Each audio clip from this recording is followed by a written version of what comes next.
The rain had begun just after sunset, soft, steady, and unhurried, like a song the sky hummed to itself. Through the kitchen window, Emma watched the droplets roll down the glass, their tiny paths glimmering under the porch light. Inside, the house was warm and quiet, holding the gentle hum of evening stillness. She had always loved this hour, the space between day and night when everything felt softer, slower, almost suspended in time. The dishes from dinner were still on the counter, the scent of roasted vegetables and rosemary lingering faintly in the air. It had been a rare evening, one she'd quietly looked forward to for weeks because her son, Daniel, had come home. He'd arrived that afternoon, suitcase in hand, a little tired, a little changed. It had been months since she'd last seen him. His job in another city kept him busy, and their phone calls were often brief, warm, but distant. He'd always sounded fine, always said everything's good. Mom and she had always believed him, or at least tried to, but that evening, as they sat across from each other at the dinner table, something had been different. Daniel wasn't the carefree young man she remembered. His laugh had softened. His eyes carried a quiet weight that hadn't been there before. He smiled when she asked about work, about his apartment, about his friends. But his answers came like waves barely reaching the shore. Brief, controlled, and quickly pulled back. Now, as Emma rinsed the last plate under the faucet, she thought about the way he'd stared into his glass during dinner. Lost in thought. Mom, he had said once. Then stopped. She remembered the pause, the way his voice had caught. Like there was more he wanted to say but couldn't. She hadn't asked what was wrong. Sometimes she'd learned silence was its own kind of comfort. Still, she couldn't help but wonder. Was he lonely? Was something troubling him? Or was it simply the weight of growing older, of learning that life doesn't unfold the way you once imagined it would? Emma sighed softly, drying her hands.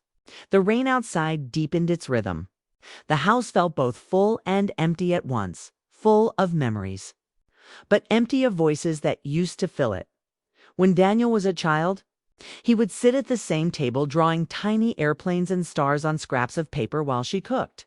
He'd chatter about his dreams to travel, to see the world, to do something that mattered, and she had always believed he would. But tonight, there was a question quietly pressing at her heart. Had those dreams changed? She turned toward the living room. Daniel was sitting on the couch, staring at the faint glow of the television that wasn't really on, just an old movie menu looping silently. He seemed far away, his shoulders slightly hunched, his thoughts unreachable. "Would you like some tea?" Emma asked softly from the doorway. He looked up, almost startled, then smiled. "Yeah, that'd be nice."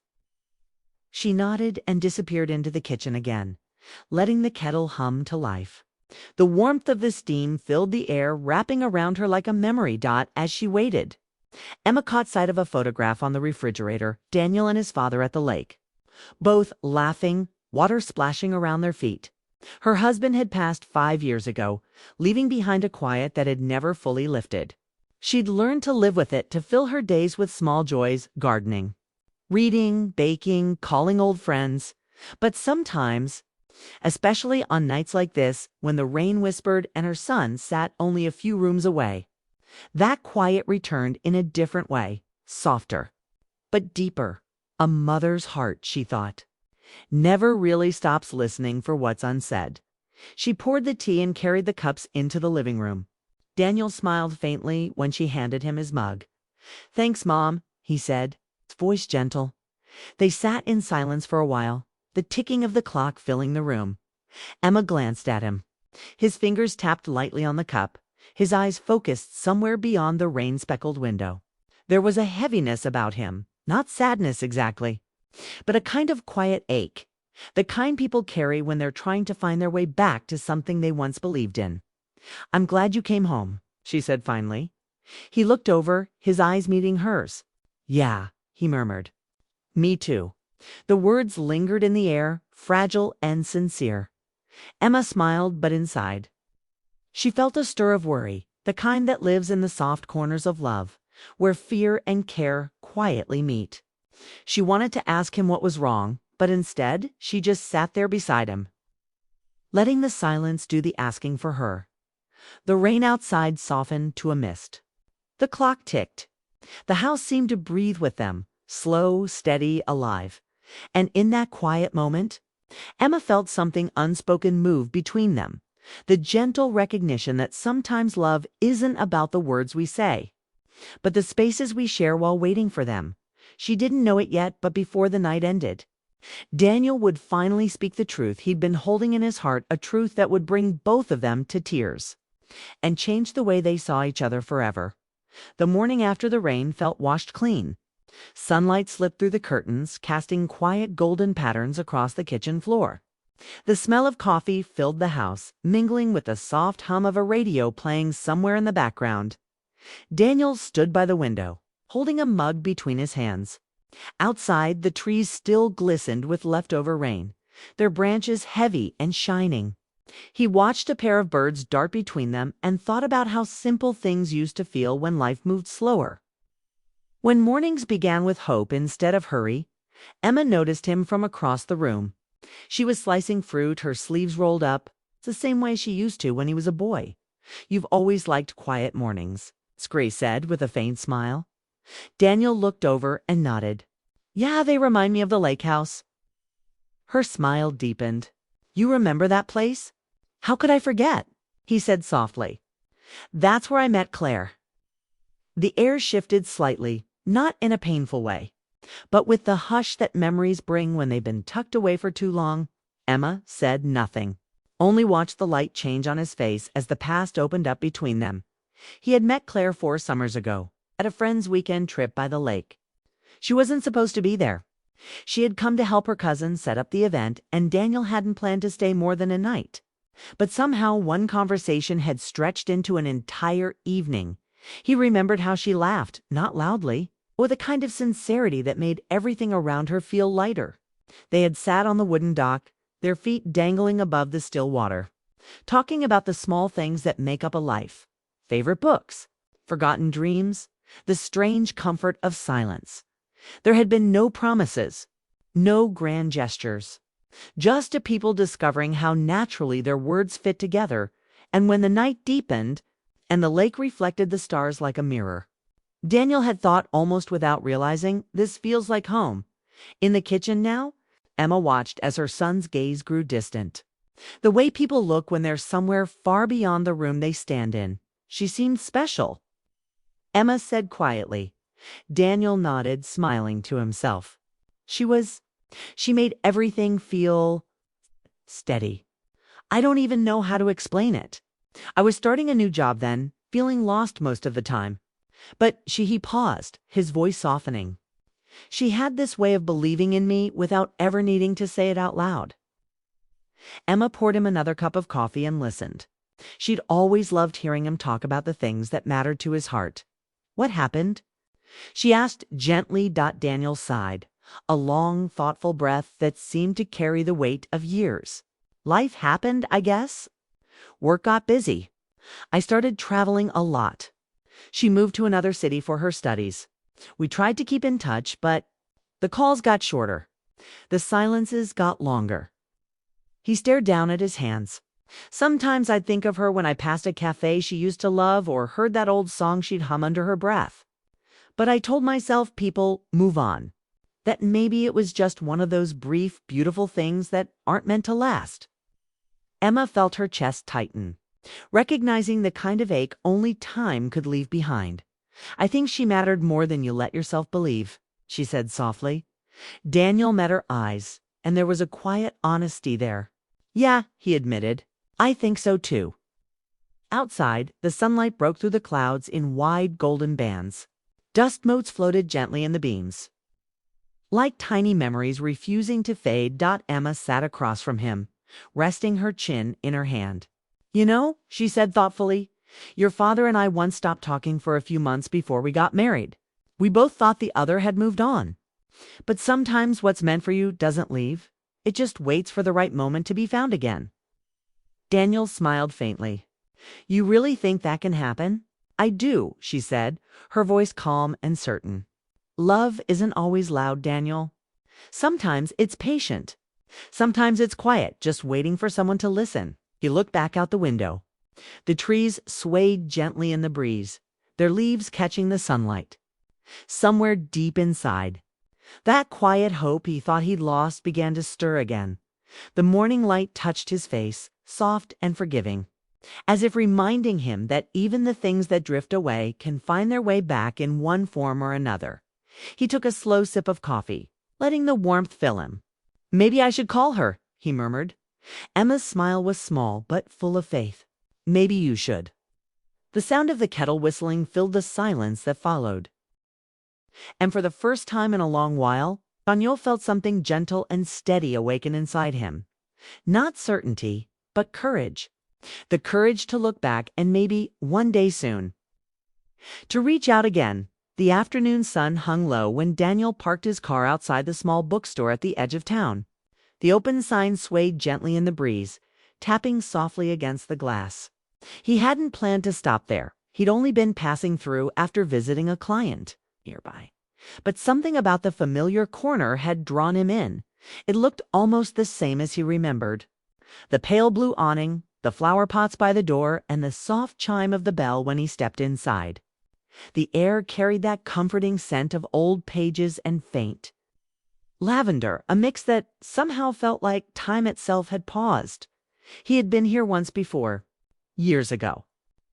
With Claire, they had spent an entire afternoon wandering between the aisles, trading book recommendations and laughter, discovering they both loved stories where small moments carried big meanings. He smiled faintly at the memory, running a hand along the spines of the books, when a soft voice behind him broke through the stillness. "Daniel." He turned, and the world seemed to still for a heartbeat. It was her. Claire stood near the counter, holding a stack of books against her chest. Her hair was a little shorter now, her expression more composed, but her eyes, those same clear eyes, still held that warmth he remembered. For a moment, neither of them spoke. The space between them was filled with unspoken recognition. It's a quiet surprise of seeing a familiar face after too long. Finally, Daniel found his voice. "Claire, hi." Her lips curved into a soft smile. "Hi."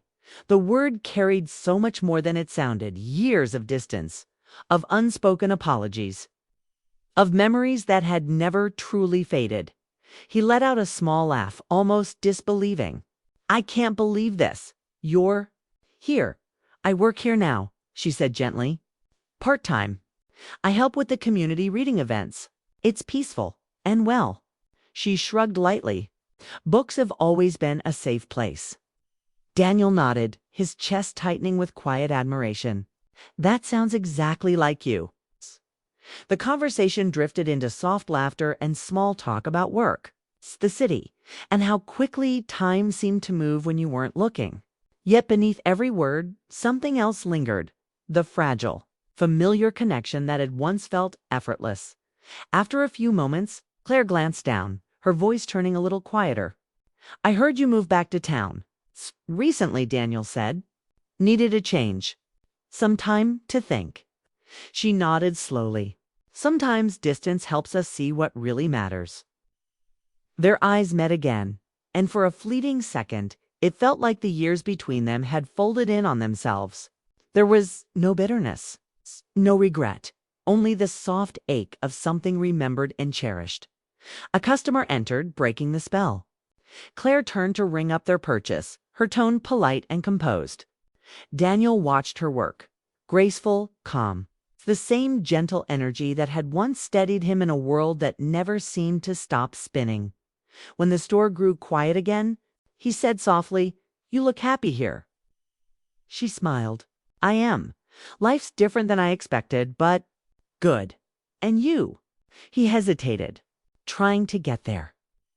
She studied him for a moment, her expression thoughtful but kind. "You always tried to fix everything at once," she said. "Maybe now you just need to let life happen." Her words struck deeper than she might have known. For years, Daniel had been chasing things: success, purpose, closure. But maybe peace wasn't something you found by chasing. Maybe it was something that waited quietly, like this moment, till you slowed down enough to see it. He laughed softly, rubbing the back of his neck. "Still giving good advice, huh?" Claire smiled, Old habits. They stood there a while longer, wrapped in the gentle hum of the store. There was comfort in their silence, a wordless understanding that forgiveness didn't always need to be spoken aloud. Sometimes it simply lived in the way two people could share a quiet room again. Finally, Daniel said, "Would you? Maybe you'd like to catch up sometime. Maybe coffee. No pressure." She tilted her head slightly, that familiar spark of warmth returning to her eyes. "I'd like that." He nodded, feeling something unexplainably light inside him. Not the rush of old love, but the soft relief of connection rediscovered. Claire handed him a small receipt with the store's name and hours written neatly at the bottom. "I'm usually here in the mornings. Come by whenever." "'Kay?" he said, taking it gently. "I will." As he walked out into the sunlight, the bell chimed behind him again, the same sound from years ago. But it felt new now, full of promise. Across the street, the air was fresh with the scent of rain and blooming flowers. Daniel paused on the sidewalk, glancing back through the window. Claire was there, shelving books, her movements calm and sure. He smiled to himself, not with longing, but with gratitude. Sometimes, he thought, life doesn't give you second chances in grand, dramatic ways. Sometimes it offers them quietly in a bookstore on a soft afternoon, when you least expect it, and for the first time in years. Daniel felt the echo of something gentle and familiar, not the weight of what was lost, but the quiet beauty of what might still be found. The next morning carried the calm hum of possibility. The sky was a pale blue, brushed with faint streaks of gold. Daniel sat on the porch steps of his mother's home, cup of coffee in his hands, watching the neighborhood wake. He'd hardly slept the night before, not because he was troubled, but because his heart felt lighter, as if something inside him had quietly begun to heal.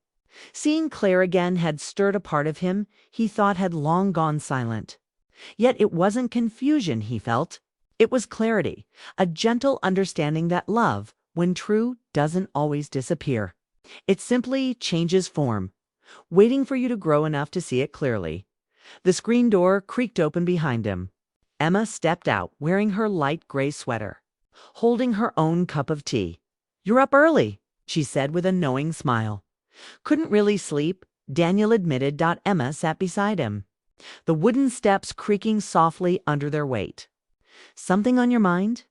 He nodded slowly. "I saw Claire yesterday." Emma didn't look surprised. "I thought you might." Daniel glanced at her. "You did?" She smiled gently. A mother can always tell when her child's heart starts remembering. They both laughed quietly. Then Daniel's gaze drifted toward the yard, where the morning light rested on the flowers his father had once planted. "It's strange," he said softly. "It's been years since we spoke, but when I saw her, it felt like no time had passed. We talked, nothing dramatic, nothing heavy, but it felt, right? Peaceful." Emma nodded, listening.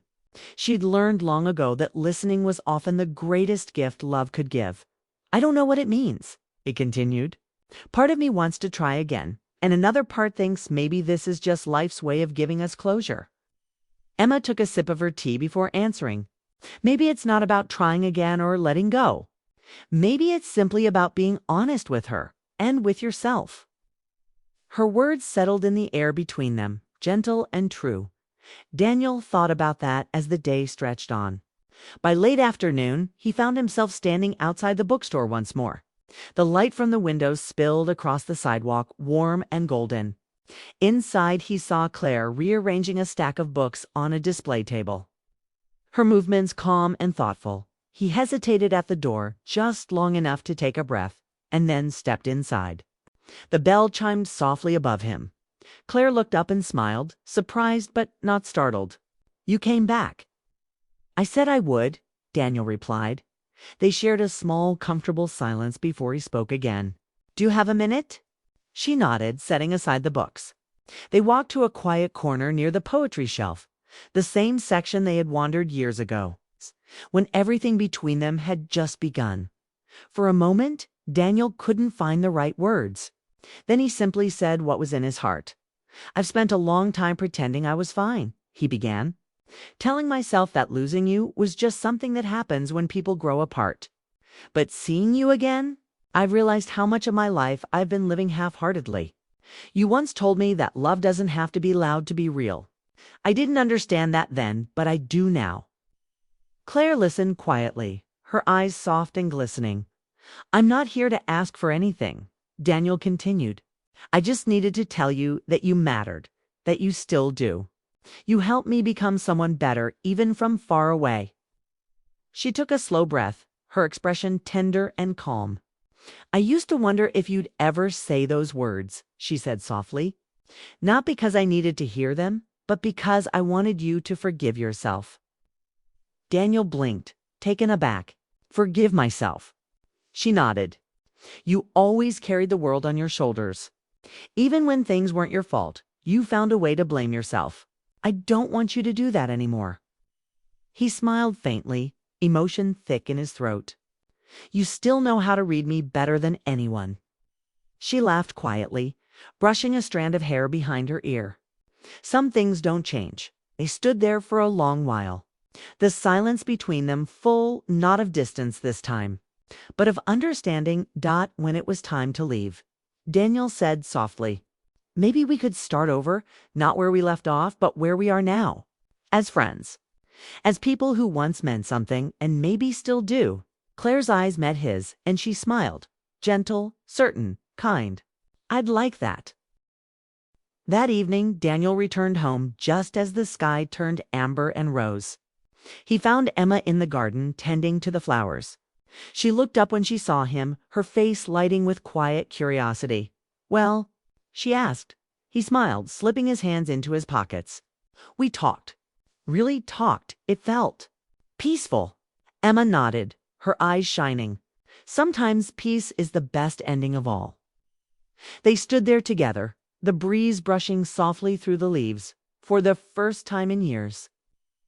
Daniel didn't feel caught between the past and the future.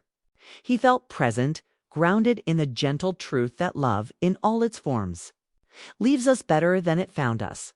As the last light of day faded, he thought of how life has a way of coming full circle, how even the quietest goodbyes can carry the hope of new beginnings, and somewhere deep in his heart, Daniel understood. Love isn't always about holding on. Sometimes it's about finding peace and letting go, and being grateful for the story that was. Sometimes, love doesn't come with big surprises. It comes through the people who quietly care, even when we don't notice. For Claire, her son's gift wasn't about what was inside, it was the message behind it, that she was loved, that she was never forgotten. If this story touched your heart, share it with someone who needs a little reminder that love in its simplest form can still change everything.